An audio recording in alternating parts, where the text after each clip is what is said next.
નમસ્કાર મિત્રો, નિત્યમાં આપનું સ્વાગત છે. આજે આપણે બંધારણના 30 MCQ જોવાના છે, ટોપ 30 MCQ. તો જોડાયેલા રહેજો આ વિડીયો અને ડિટેલમાં સોલ્યુશન આપવાનું છે દરેક પ્રશ્નનું. જોડાયેલા રહેજો. ચાલુ કરીએ છીએ. આપણો પહેલો ક્વેશ્ચન તમારી સ્ક્રીન પર છે.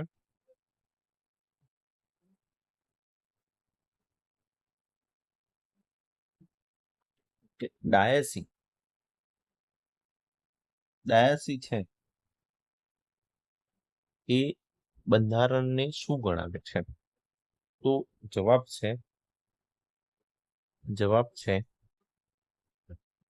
બંધારણને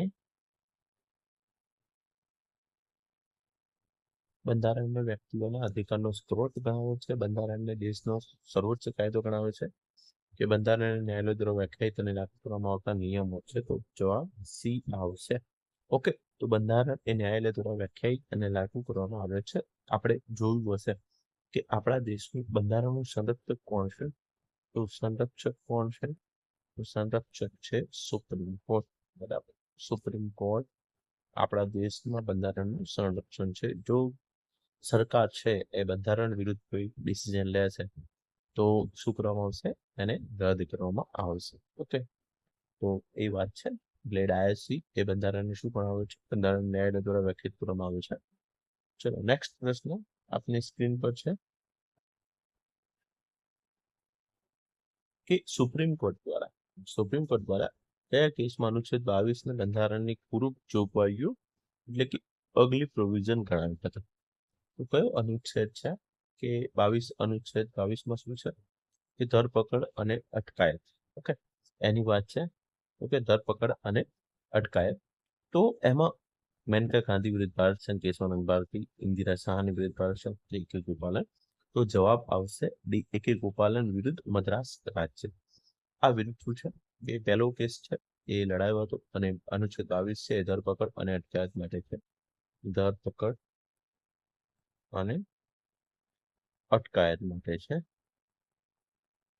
તો આમાં આપણને અધિકાર આપ્યા છે કે 24 કલાકમાં ન્યાયાલય સમક્ષ હાજર કરવાના, પછી પોતાનો મનપસંદ વકીલ રાખવાનો. ઓકે, પોતાનો મનપસંદ વકીલ રાખવાનો. તો આ બે અધિકાર આપ્યા છે. મેનકા ગાંધી વિરુદ્ધ તો તેમાં શું છે? તો અનુચ્છેદ 21 ની વાત છે. તો અનુચ્છેદ 21 નો પડકારવામાં આવ્યો હતો.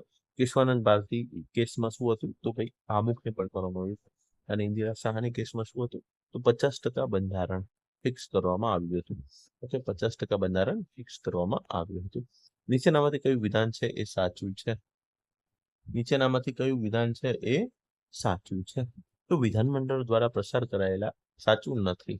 વિધાનમંડળ દ્વારા પસાર કરેલા કાયદાને લાગુ કરવા માટે ફરમાદેશ જારી કરી શકાતો નથી. ન્યાયાલય વિધાનમંડળને કોઈ ચોક્કસ પ્રકારનો કાયદો બનાવવા માટે નિર્દેશ આપી શકતો નથી. સુપ્રીમ કોર્ટ કોઈ કાયદામાં સુધારો કરવા માટે નિર્દેશ આપી શકે છે? ઓકે, નીચેનામાંથી કયું વિધાન છે એ સાચું છે? સાચું નથી. અને બંધારણીય યોજનાઓ હેઠળ સંસદ અને રાજ્ય વિધાનમંડળ કાયદો બનાવવા માટે સાર્વભૌમ સત્તાઓનો ઉપયોગ કરી શકે છે.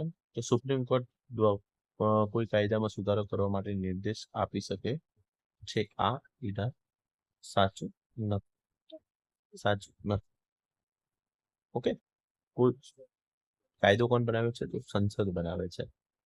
ચલો, ગવર્નરના પદ માટે લઘુત્તમ વયમર્યાદા કેટલી છે? 30 વર્ષ, 35 વર્ષ, 40 વર્ષ કે 25 વર્ષ? કેટલી હશે? ગવર્નર એટલે રાજ્યપાલ. ઓકે, રાજ્યપાલ. તો રાજ્યપાલ માટે ઉંમર છે 35 વર્ષ. ઓકે, રાજ્યપાલ હોય, રાષ્ટ્રપતિ હોય કે ઉપરાષ્ટ્રપતિ હોય, આ બધા માટે 35 વર્ષ. 30 વર્ષ કોના માટે છે? તો રાજ્યસભાના સભ્ય માટે. રાજ્યસભાના સભ્ય માટે. 25 વર્ષ કોના માટે હોય છે? લોકસભા અને વિધાનસભાના સભ્ય માટે.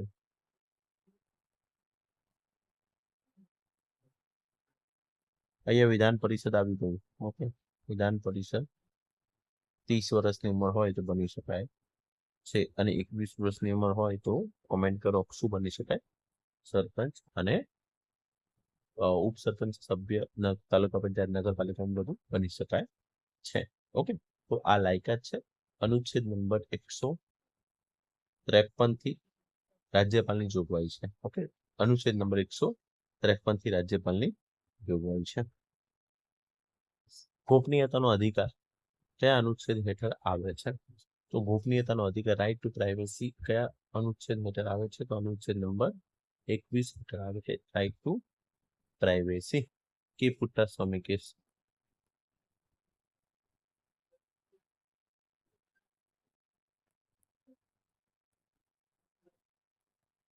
2017. ઓકે, આમને આધાર કાર્ડ માટે કેસ કર્યો. ઓકે, તો રાઇટ ટુ પ્રાઇવેસી નો કેસ હતો, ગોપનીયતાનો અધિકાર અનુચ્છેદ નંબર 21. અનુચ્છેદ નંબર 19 માં શું છે? અમુક સ્વતંત્રતાઓ આપવામાં આવી છે. વાણી અને અભિવ્યક્તિની સ્વતંત્રતા, પછી સંઘ શાંતિથી પ્રદર્શન કરવાનો, પછી સંઘ રચવાનો, પછી આખા ભારતમાં ફરવાનો અધિકાર છે, પછી ગમે ત્યાં સ્થાયી થવાનો અને ગમે ત્યાં વેપાર કરવાનો. અનુચ્છેદ નંબર 14 માં શું છે? કાયદા સમક્ષ સમાનતા અને કાયદાનું સમાન રક્ષણ છે. અનુચ્છેદ 25 માં શું છે? અંતઃકરણ મુજબ ધર્મ પાળવાનો મારવાનો અને તેની સ્વતંત્રતા આપવામાં આવી છે. ઓકે, સદનનું સત્ર અવસાન છે એ કરવાની સત્તા કોની પાસે હોય છે? સત્ર અવસાન કરવાની સત્તા કોની પાસે હોય છે? કે ભાઈ હવે સત્ર પૂરું થશે, કોની પાસે સત્તા છે? તો રાષ્ટ્રપતિ પાસે હોય છે. અનુચ્છેદ નંબર 85 હેઠળ રાષ્ટ્રપતિ શું કરશે? સત્ર બોલાવશે અને સત્ર વિસર્જન કરશે. પણ કોના કહેવાથી? તો વડાપ્રધાનના કહેવાથી. વડાપ્રધાનના કહેવાથી રાષ્ટ્રપતિ છે એ શું કરશે? સત્ર બોલાવશે. અને બે સત્રો વચ્ચે મહત્તમ કેટલો? તો ભાઈ બે સત્રો વચ્ચે એટલે કે 6 મહિનાનો સમય હોવો, બરાબર? બે સત્રો વચ્ચે એટલે કે જે બે સત્રો મળવા. ઓકે, ચાલો આગળ નેક્સ્ટ પ્રશ્ન. તમારી સામૂહિક જવાબદારી નો સિદ્ધાંત કયા અનુચ્છેદમાં જોવા મળે છે? સામૂહિક જવાબદારીનો સિદ્ધાંત છે એ કયા અનુચ્છેદમાં જોવા મળે છે? સામૂહિક જવાબદારીનો સિદ્ધાંત કયા અનુચ્છેદમાં જોવા મળે છે? સામૂહિક જવાબદારીનો સિદ્ધાંત કયા અનુચ્છેદમાં જોવા મળે છે? તો અનુચ્છેદ નંબર 75(3) માં જોવા મળે છે. એટલે કે મંત્રીમંડળ છે એ લોકસભાને જવાબદાર છે. લોકસભાને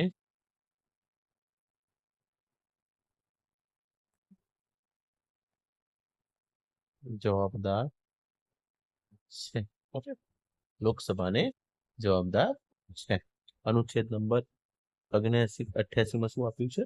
તો એટર્ની જનરલ અને કે આ બધા શું કરશે? તો સંસદમાં બોલી શકશે પણ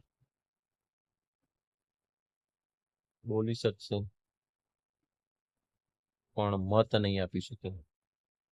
મત આપવાનો અધિકાર નથી. ઓકે, તો સામૂહિક જવાબદારી મંત્રીમંડળ કોને જવાબદાર હોય છે? લોકસભાને. અને 91મો બંધારણીય સુધારો યાદ રાખજો. 91મો બંધારણીય સુધારો જેમાં 15% નક્કી કરવામાં આવ્યું છે લોકસભાની સંખ્યા. નેક્સ્ટ પ્રશ્ન. ભારતીય બંધારણની હસ્તલિખિત પ્રતનું ચિત્રીકરણ કોને કરેલું છે? તો આ પ્રશ્ન કોન્સ્ટેબલમાં હતો. ઓકે, તો હસ્તલિખિત પ્રત કોને બનાવી છે? નંદલાલ બોઝે બનાવેલી છે. હસ્તલિખિત પ્રત કોને? 2026ની કોન્સ્ટેબલની પરીક્ષામાં પ્રશ્ન હતો. ઓકે, તો બંધારણની હસ્તલિખિત પ્રતનું ચિત્રીકરણ કોને કર્યું છે? નંદલાલ બોઝે કર્યું છે. જેમના ચિત્રો કઈ જગ્યાએ આવેલા છે? કીર્તિ મંદિરમાં આવેલા છે. કીર્તિ મંદિર ક્યાં આવેલું છે? તો વડોદરા. ગાંધીજીના નિવાસ સ્થાનનું પણ કીર્તિ મંદિર નામ છે. નાનજી કાલિદાસે બનાવેલું છે. નાનજી કાલિદાસ એ બનાવેલું છે પોરબંદરમાં. ચલો નેક્સ્ટ પ્રશ્ન. કયા અનુચ્છેદને બંધારણનું હૃદય અથવા આત્મા ગણવામાં આવ્યો છે? સીધો પ્રશ્ન છે, સિમ્પલ પ્રશ્ન છે. તો કયા બંધારણ? તો અનુચ્છેદ નંબર 32 ને ડોક્ટર BR આંબેડકર આને શું ગણતા હતા? આત્મા ધાતુ હૃદય. અનુચ્છેદ 19. અનુચ્છેદ 28 માં શું છે? કે ભાઈ કોઈ સ્કૂલ હોય, શૈક્ષણિક સંસ્થા હોય, ત્યાં એટલે કે જે સમાજની પ્રાથમિક શું કહેવાય, કોઈ ધર્મની પ્રાથમિક પ્રાર્થના સભામાં ગેરહાજર રહેવાનો અધિકાર છે. અને અનુચ્છેદ નંબર 36 માં શું છે? રાજ્યની વ્યાખ્યા છે. રાજ્યની વ્યાખ્યા આપી છે. ડીપીએસપી શરૂઆત થાય છે. ડીપીએસપી ડિરેક્ટિવ પ્રિન્સિપલ સ્ટેટ પોલિસીની શરૂઆત થાય છે ભાગ નંબર 4 અનુચ્છેદ નંબર 36 થી 51 સુધી અનુચ્છેદ છે. ચલો, આંતરરાજ્ય પરિષદની સ્થાપના ક્યારે કરવામાં આવી હતી? આંતરરાજ્ય પરિષદની સ્થાપના ક્યારે કરવામાં આવી હતી? તો આંતરરાજ્ય પરિષદની સ્થાપના સૌ પ્રથમવાર 1990 કરવામાં આવી હતી. અનુચ્છેદ નંબર 263. ઓકે, આંતરરાજ્ય પરિષદ આ કેવી સંસ્થા છે? બંધારણીય સંસ્થા છે. અને આની ટ્રસ્ટ સ્થાપના ક્યારે કરવામાં આવી? તો 1990 કરવામાં આવી હતી. આના વડા કોણ હોય છે? અધ્યક્ષ કોણ હોય છે? તો વડાપ્રધાન હોય છે. ઓકે, અધ્યક્ષ કોણ હોય છે? વડાપ્રધાન હોય છે. નેક્સ્ટ પ્રશ્ન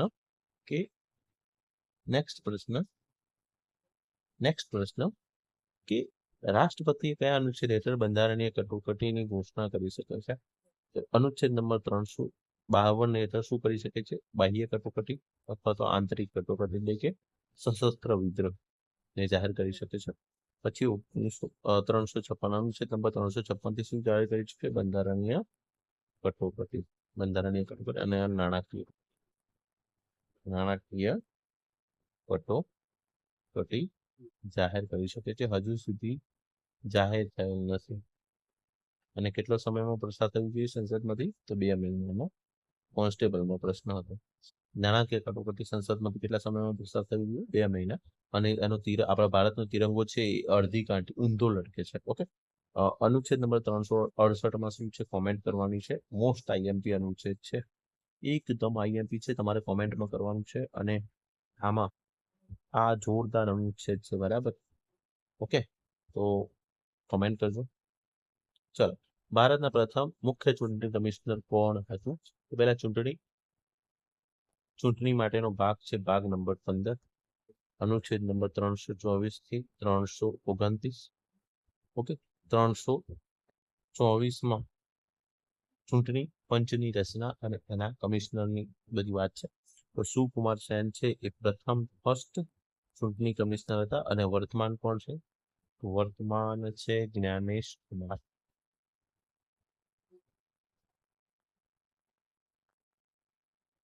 ઓકે, તો વર્તમાન છે જ્ઞાનેશ કુમાર. 324માં રચના થાય છે ચૂંટણી પંચની. ચલો, નેક્સ્ટ પ્રશ્ન તમારી સ્ક્રીન પર છે કે કયા કાયદાએ ભારતના સંપૂર્ણ જવાબદાર સરકાર તરફનો બીજો મહત્વપૂર્ણ સીમાનો આપ્યો હતો? તો કયા કાયદાએ સીમારૂપ સુધારો કર્યો હતો? તો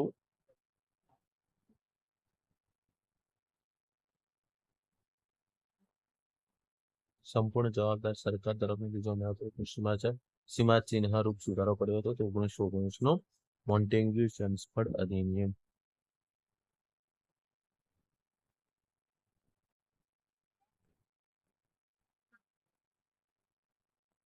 ઓકે, આમાંથી શું થયું? તો વેગ શાસનની શરૂઆત થઈ. ઓકે, વેગ શાસનની શરૂઆત થઈ એટલે કે કેન્દ્ર અને સ્થાનિક આની શરૂઆત થઈ. ઓકે, તો એ વાત હતી. ચલો, ભારતના બંધારણના સભાનો વિચાર સૌ પ્રથમ ક્યારે અને કોના દ્વારા આપવામાં આવ્યો હતો? તો સૌ પ્રથમ કોના દ્વારા બંધારણ સભાનો વિચાર આપવામાં આવ્યો હતો? તો M.N. રોય દ્વારા આપવામાં આવ્યો હતો. માનવેન્દ્રનાથ રોય. 1936માં. ઓકે, 1936માં આપવામાં આવ્યો હતો. ચલો, કેશવાનંદ ભારતી કેસ કયા વર્ષે આવ્યો હતો? જેને બંધારણમાં મૂળભૂત ઢાંચા બેઝિક સ્ટ્રક્ચર યાદ રાખજો.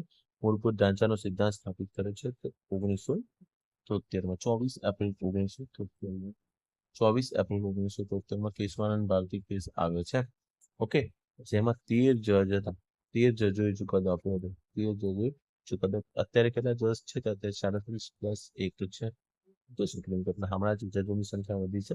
124 હેઠળ સંખ્યા વધારવાની સત્તા કોની પાસે છે? સંસદ પાસે છે.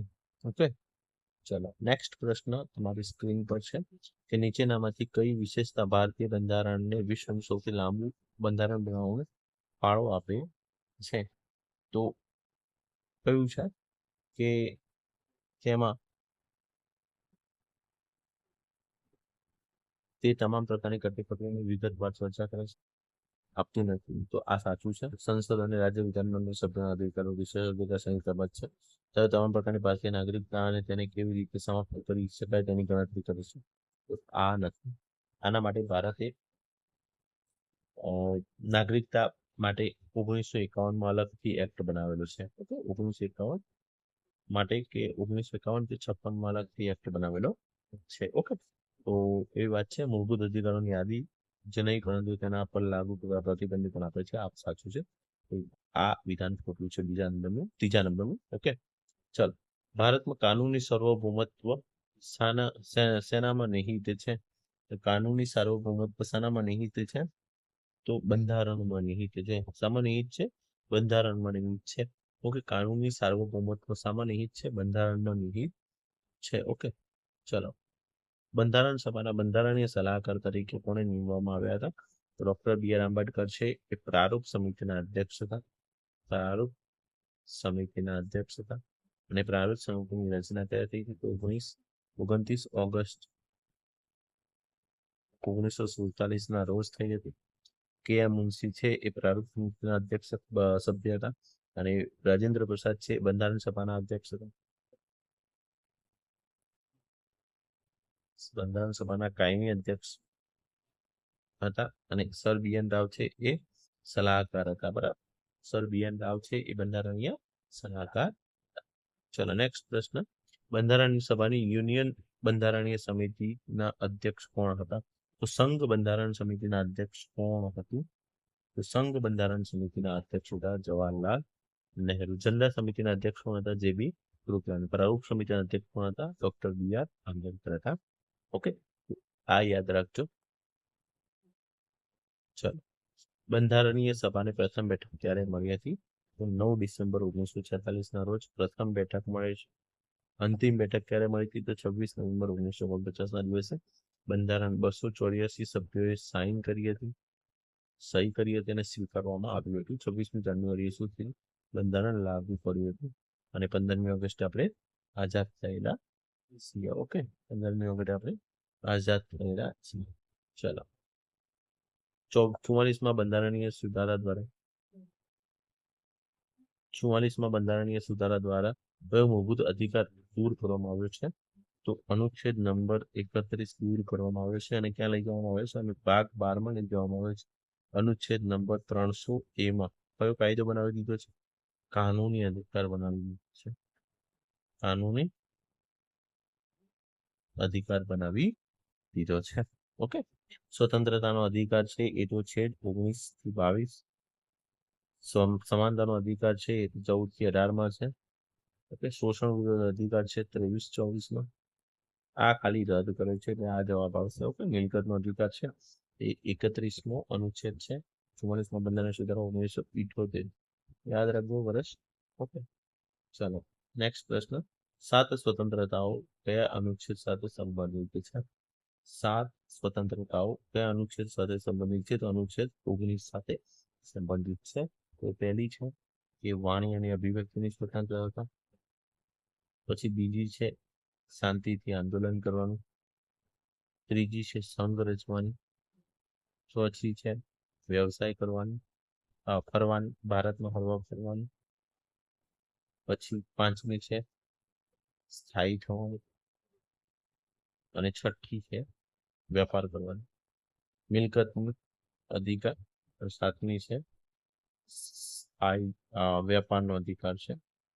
ઓકે, તો આ રદ કરવામાં આવે છે 44માં બંધારણીય સુધારા દ્વારા.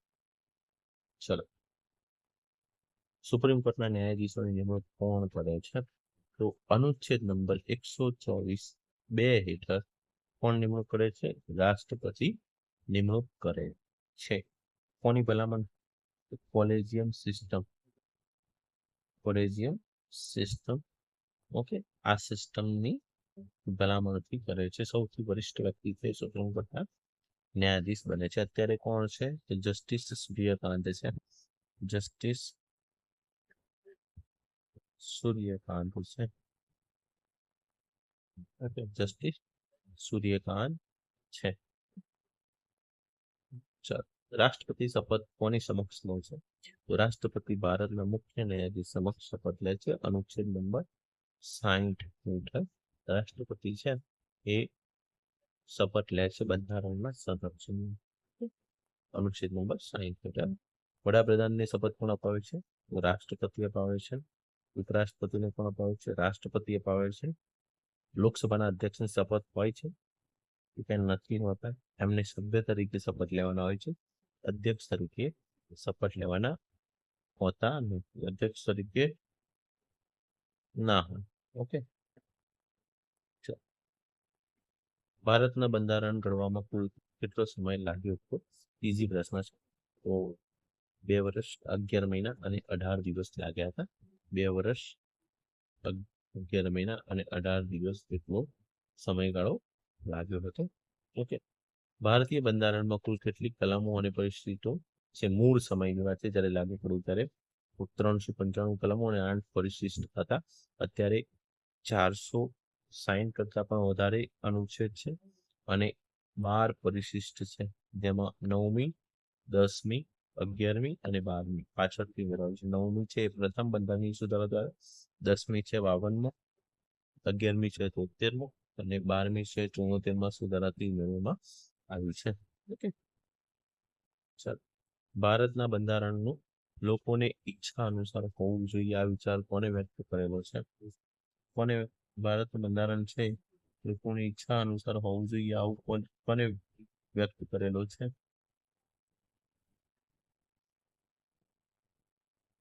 તો ગાંધીજીએ. ભારતનું બંધારણ લોકોની ઈચ્છા અનુસાર હોવું જોઈએ આવો વિચાર કોને વ્યક્ત કરેલો છે? તો ગાંધીજીએ વ્યક્ત કરેલો છે. ઓકે. ગાંધીજીએ વિચાર વ્યક્ત કરેલો છે. ભારત બંધારણ લોકોની ઈચ્છા અનુસાર હોવું જોઈએ આવો વિચાર કોને વ્યક્ત કરેલો છે? ગાંધીજી વ્યક્ત કરે છે. અને એવું કહેવાય છે કે જવાહરલાલ નાયડુએ પણ આ વિચારને વ્યક્ત કરેલો છે. ચલો, કઈ યોજના અંતર્ગત અંગ્રેજ સરકારે સૌ પ્રથમ બંધારણ સમાવેશનું નિર્માણ કર્યું હતું? બ્રિક્સ કે ભાઈ એમનું બંધારણ મળશે તો માંગ કરી હતી તો ક્રિપ્સ મિશન.